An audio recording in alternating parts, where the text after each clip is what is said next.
Viewer discretion is advised. And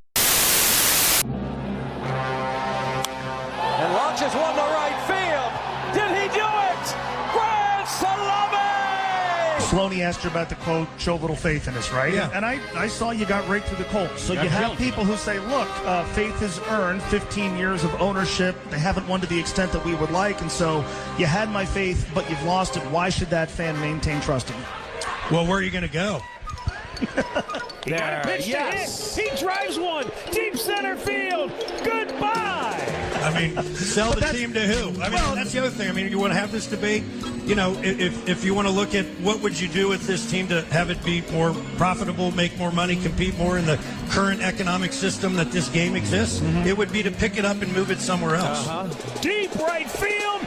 Grand slam, Ramirez. There you go. Hundreds of Reds fans chipped in to put up this billboard on I-75, trying to send a message to the front office. Well, the answer is, are you going to abandon being a Reds fan? Are you going to abandon following this team?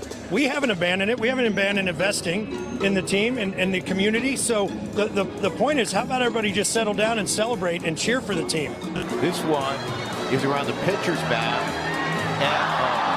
Three Reds fans came to last night's game with paper bags over their heads and the words, "Sell the team, Bob," written on the front. High drive, deep right field, down the line. This ball is crushed. You can hate on us all you want. We're not going anywhere. We haven't abandoned our commitment to winning and investing in this franchise and in this community. So the point is, stay tuned and be a fan. Celebrate these guys and look what they did in Atlanta and come out here and celebrate that today. The 2-2, left center, and off the wall. 2 runs will score.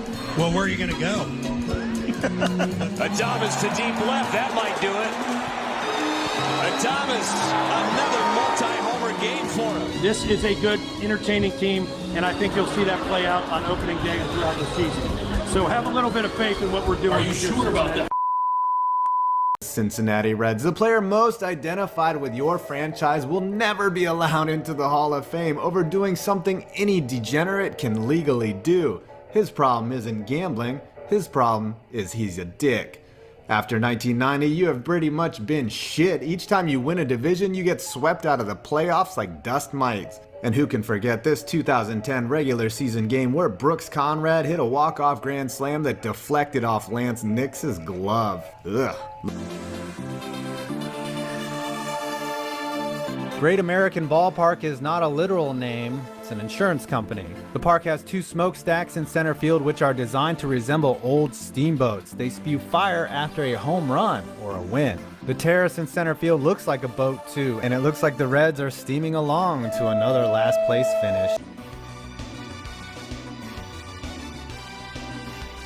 The year after Chase Utley cussed to the whole world, the Phils put the hurt on Johnny Cueto and the Reds in historic fashion. Cueto never got out of the first as he gave up 5 hits and 9 earned runs, 2 homers, and then was relieved by Danny Herrera, who gave up a 3-run homer to Utley. Pedro Felix went 0 for 5 while his mates all got hit.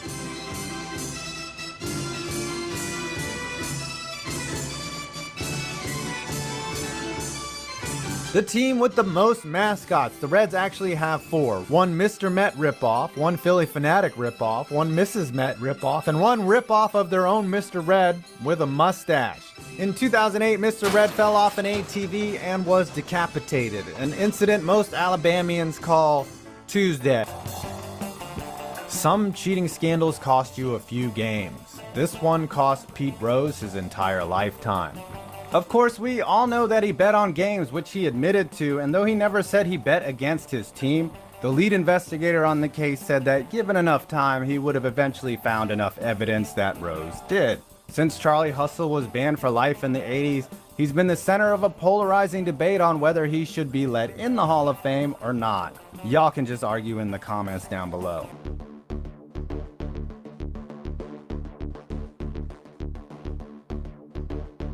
Another impersonal 1970s style multi-purpose stadium built close to a river, Synergy Field as it was later known, hosted both the Reds and the Bengals for over 30 years. Imploded in 2002, its footprint is spread across a miniature diamond, apartment complex, parking deck, and outdoor park next to Great American Ballparks.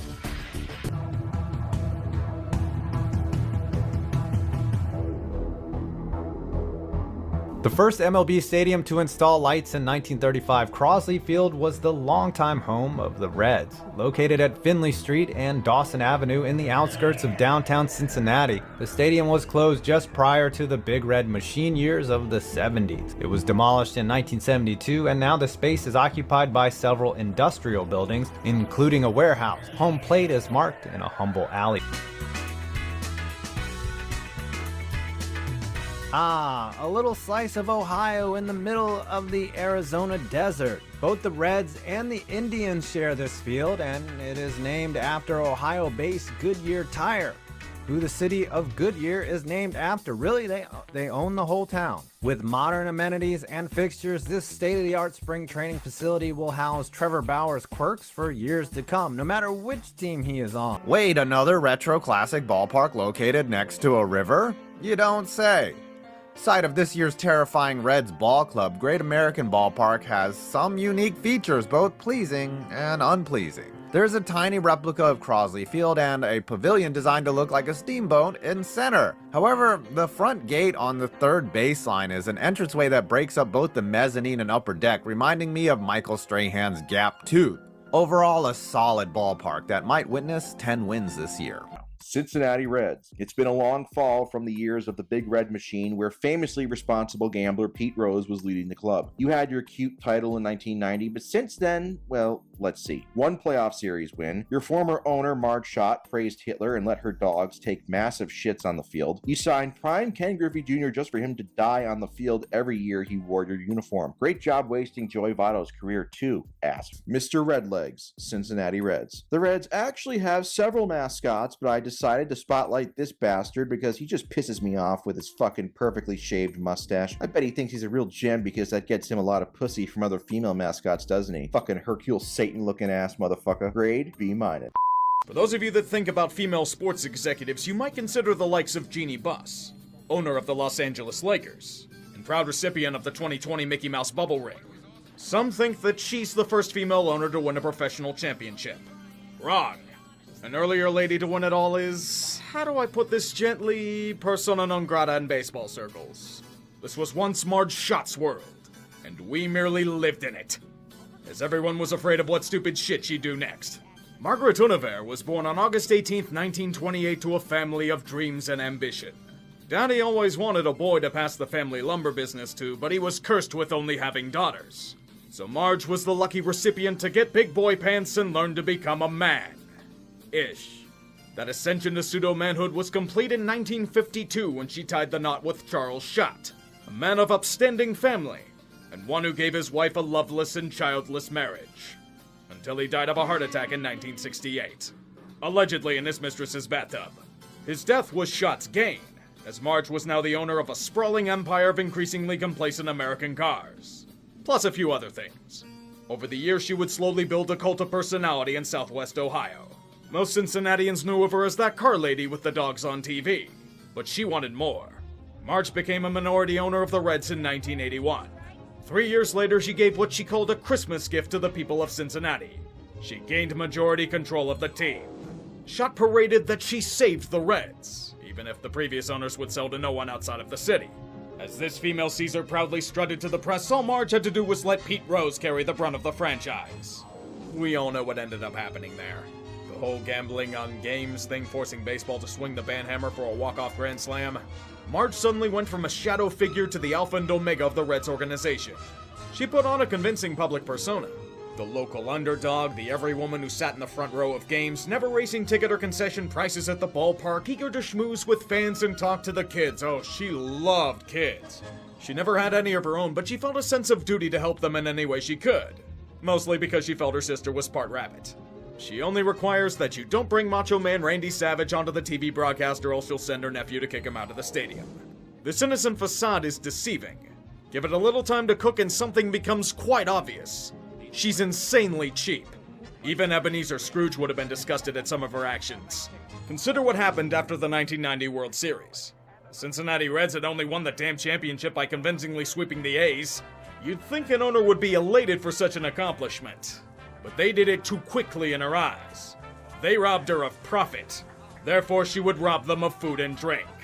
They had to go out and get hamburgers, At least order them some pizza or something, Jesus Christ. Maybe send one to Eric Davis. He was only the star player who lacerated his fucking kidney and lost 2 pints of blood during Game 4. He nearly died, but the Reds kinda forgot about him recovering in California. After not answering his calls, Eric had to pay $15,000 out of his own pocket to fly back to Cincinnati. Marge eventually paid him back, but felt his antics ruined the World Series for her. She stuck with the guy for 5 whole years after all. It didn't fare much better on the home front.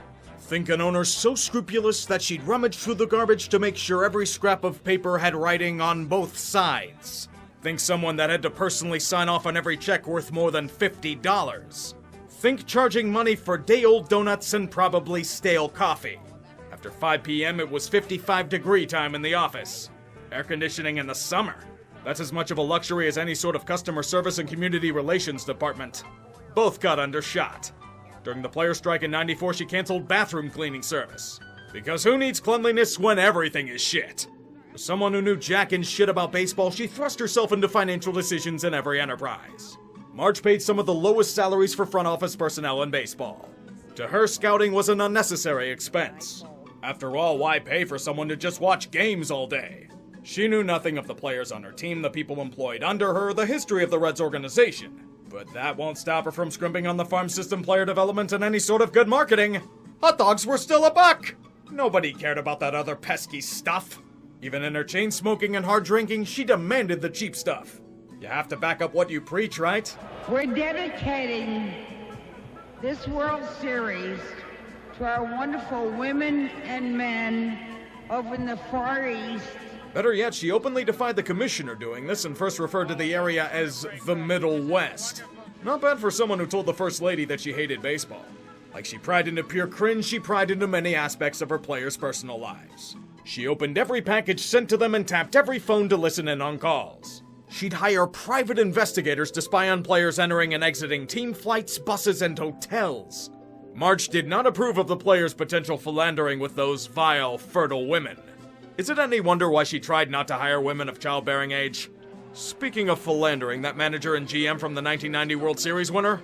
They were gone by the end of 1992. Lou Piniella had enough of Schott and fucked off while GM Bob Quinn was fired 2 days later. During her reign, she went through 7 managers, and 5 in her final 6 years of control.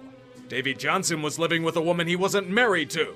It doesn't matter that they tied the knot a few months later, an example needed to be made. He'd be fired no matter what happened in 1995. They had made the playoffs but lost in the NLCS. So Davey floats down the Ohio. He needed to make way for the true prizes of the organization. Her dogs. Majestic, slobbering, energetic St. Bernards that took the mantle as unofficial mascots of the franchise. In true creativity, she would christen them as Shotzi. And Shotzi too. These doggos were offered more freedom and autonomy than any of her staff or players were allowed. Riverfront Stadium was their doghouse, interrupting players, eating clubhouse food, and pissing and shitting anywhere they desired. That included the field of play. Nothing like a puddle of pee on AstroTurf to get a man alert and ready for the game. The dogs themselves were given royal treatment. Television appearances, official merchandise, rally calls on the scoreboard, birthday parties at the goddamn stadium, where Marge would flip shit that the celebration wasn't received well enough. They were so divine that when Shotzi would eat mayo out of a public bowl, Marge would simply stir it up so no evidence of the dog befouling it was known. Whenever they shot in the office, she had the GM Bob Quinn clean it up in a flexing of power. The original Shotzi was put to sleep in 1991, was buried in Marge's backyard with a Reds cap on its head, and given a press conference after the fact. Shotzi 2 was so rambunctious that he was banned from Riverfront Stadium in 1993 due to numerous complaints from players. Maybe it was from her belief that they were a good luck charm. Marge would frequently rub the cut hair of her dogs on managers and players. It worked in the 1990 World Series, you know. She'd send bags of their hair to them in the belief that it was the key to success. Even with the original Shotzi, years after its death, that was somehow kept by Schott after the pup was free from the shackles of life. I believe Cincinnati was wishing for that same freedom. You see, Marge Schott had the innate abilities of having no filter whatsoever while never knowing when to shut the fuck up. The thing is that Marge was what we call a racist. A massive racist. And not the 2020 version of that she posted rap lyrics on Twitter in high school, but by 1920 standards. Tim Sable, a former comptroller of the team, brought it to light in a lawsuit after he was fired in 1991. she allegedly refused to hire black people. Some stated that she'd rather hire a trained monkey than one of them. That's just in the front office, though. On the field, she was fine with guys like Eric Davis and Dave Parker, men that she would refer to as million-dollar N-bombs. I'll leave it up to you as to what that N-word is. In terms of Martin Luther King Day, a relatively new holiday at the time, she called it N-bomb Day. No, Marge, nobody in their right mind is calling it that. She claimed that she said the N-bomb in jest. She never asked anyone if it was offensive, felt that everyone said it, and considered it, quote, a Southern expression. She was born in Ohio, a Union state. The same came to her beliefs about jewelry and earrings on the field, because as we all know, only fruits wear earrings. Long hair, no dice, she can't tell if it's a girl or a boy. And don't get her started on facial hair. The only option is clean shaven. In one instance, she'd only sign Rolly Fingers if he shaved off his fantastic mustache. Then he talked about her St. Bernards negatively and all was fucked. Baseball tried everything it could to tolerate her, but these comments forced their hand. In 1993, she was given a year's suspension and a $25,000 fine. To go to games, she'd have to buy a ticket. Poor thing. She'd also be forced to go through cultural sensitivity training, which worked about as well as having an allergy to pet dander in the Reds locker room. She called the whole affair a witch hunt, and that she wouldn't have been punished if she had a penis. Yes, that's totally the reason why they suspended you, Marge. Perhaps Reds fans were thinking the same thing by 1996. Years of dealing with Marge Schott's bullshit had worn thin on them, and they responded by not coming to the ballpark. Even then, opening day is always a special day, but this one was special in a way no one desires. In the first inning, home plate umpire John McSherry collapsed on the field of play and tragically died of a heart attack. Obviously, the game was postponed after some consideration, but Marge was incensed. In her words, "I don't believe it. First it snows and now this. I feel cheated. This isn't supposed to happen to us, not in Cincinnati. Nobody feels worse than me. Not to consider that someone literally fucking died and nobody should be expected to continue playing after witnessing such a traumatic event. Marge was pissed at this inconvenience. How dare this man die during one of their games? Can't they play with only 2 umpires? Everyone may be livid at the insensitivity of her comments, but she'll send a bouquet of flowers to his funeral that were regifted from the team's TV affiliate. They were wilting. Marge will even go out of her way to apologize to the umpires before a game a few weeks later. They weren't the umpires at that game, and it was right before the first pitch. They appreciated the virtue signal so much that they walked away from her during it. It's that damn media, she swears. Other teams' scores? No one needs to know that shit. That costs $350 a month. Besides, why should someone care about one game when they're watching another? She'd reverse course on this after the 6th game. She'd blame her employees for it. The same ones that would now have to call into other games and listen to the radio for scores. If only that could save her from herself. Come early May, we witnessed the most heinous case of foot and mouth syndrome that it shattered her brain stem. It was known that Marge had Nazi memorabilia in her house. She said it was gifted to her by a colleague. Or was it sent back home by her cousin serving in World War II? Either way, it led many to wonder if she was a goose stepper in training. Do you know what makes this worse? Her own words. Everything you read, when Hitler came in, he was good. Everyone knows that Hitler was good for Germany in the beginning. He just went too far. Marge? You went too far in your own right. It's not like this was isolated. She mentioned the same thing a few years earlier to the New York Times. And this wasn't an off-cuff remark, this was during an interview with ESPN. Because as we all know, Hitler was very good for Germany. Especially in the beginning. The man built some phenomenal roads in his time. Nobody cares what those money-grubbing Jews think. They aren't smarter than her, just sharper. Quite bold to state when a segment of team owners, including the league's commissioner, are Jewish. It got worse when an article from Sports Illustrated was released a few weeks later. Behold wonderful hit singles like using a cartoonish accent to discuss a meeting with the Japanese Prime Minister, criticizing Asian American teens for outperforming others, wondering why female reporters are allowed in the locker room, and bashing Jose Rio for sitting on his butt and collecting money for nothing. Jose Rio had suffered a catastrophic elbow injury in 1995 and wouldn't pitch in the majors for another 5 years. At this point, baseball had enough. There would be permanent consequences for her actions. In June, she'd be banned from all team operations for over 2 years. A week later, she'd be banned from Riverfront Stadium for fears of meddling. In hindsight, those would be her last public moments in baseball. And there was much rejoicing. Don't worry, Marge still has her successful car dealerships to manage. She was forced to sell them in 1997 due to falsifying sales figures, you say. These fake buyers included Reds employees. Sounds about right. After relentless pressure and an expiring agreement with ownership, Schott sold all but one share of the Reds in 1999 and lived out the rest of her days in seclusion, chain smoking and drinking Kamchatka vodka. Learning nothing, she blamed the rest of baseball's owners for her fate. If only she had stood with the boys a little more, she'd have been fine. Marge Schott died on March 2nd, 2004 at the age of 75. And few shed tears for her. Even then, she had good qualities. She gifted large sums of money to animal shelters and children's charities. She was one of the most loyal donors to the Cincinnati Zoo, especially their elephant exhibits. She was a fervent supporter of Cincinnati schools, parks, and universities. For the city, she was the exact opposite of what she was for baseball. Marge was all about families and children, but treated the Reds like they were infected with plague. Her former employees called her a cheap psycho, spiteful, mean-spirited, and evil, and the single worst person I've ever known. Despite her hilariously inept reign, Marge Schott was a pioneer, like it or not. She was one of the few female sports owners that bought her way into ownership. And she did win a World Series, albeit in spite of her actions. As her employees called her a miserable cur, many laid claim that she was stuck in the 50s. Which century? If she's rotting in hell right now, I hope it's with an army of elephants and St. Bernard shitting on its AstroTurf fields. Marge, close us out. Thank you for doing it. Now let's go into that song that we love. Take me out to the ball game. Take me out with the crowd. Buy me some peanuts and Cracker Jacks. I don't care if I never get back. So it's root, root, root for the home team. If they don't win, it's a shame.